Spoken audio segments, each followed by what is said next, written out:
तर पुणे महानगरपालिकेसाठी ज्या निवडणुका होत आहेत त्यामध्ये महायुती आणि मवियाचं नक्की काय ठरलेलं आहे त्या संदर्भातल्या टॉप 9 बातम्या पाहूया। पुणे शहरात भाजपात नाराजी सूत्रांची माहिती उमेदवारी मिळत नसल्याचा अंदाज आल्यानं अनेक जण नाराज। भाजपाचे नाराज माजी नगरसेवक अजित पवारांच्या राष्ट्रवादीच्या मार्गावर। पुण्यातील 25 जणांचे उमेदवारी अर्ज भरून घेण्याचे शिंदेंचे आदेश। 25 पैकी आतापर्यंत 7 जणांना शिवसेनेकडून उमेदवारी।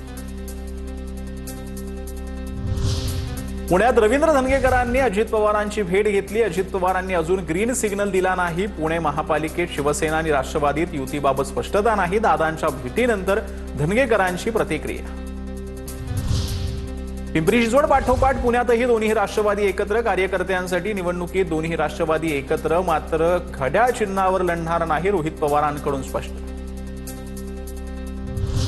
पिंपरी चिंचवडमध्ये भाजपा शिवसेनेला 14 जागा तर आरपीआयला 3 ते 5 जागा देण्याच्या तयारीत। मात्र शिंदेंची शिवसेना काही जागांवर ठाम असल्याची माहिती। तर पुणे महापालिकेत ठाकरेंची शिवसेना आणि काँग्रेसची युती। ठाकरेंची शिवसेना 45 तर काँग्रेस 60 जागांवर लढणार।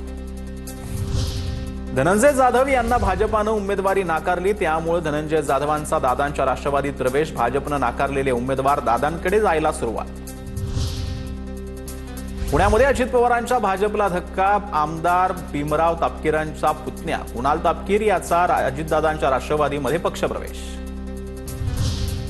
पुण्यामध्ये शिंदेंच्या शिवसेनेचे शहराध्यक्ष प्रमोद भानगिरेंकडून उमेदवारी अर्ज दाखल। रॅली काढत शक्तीप्रदर्शन करत प्रभाग क्रमांक 41 मधून अर्ज दाखल। वाहतूक कोंडी आणि कचऱ्याचा प्रश्न निवडणुकीच्या रिंगणामध्ये असणार असल्याची माहिती दिली।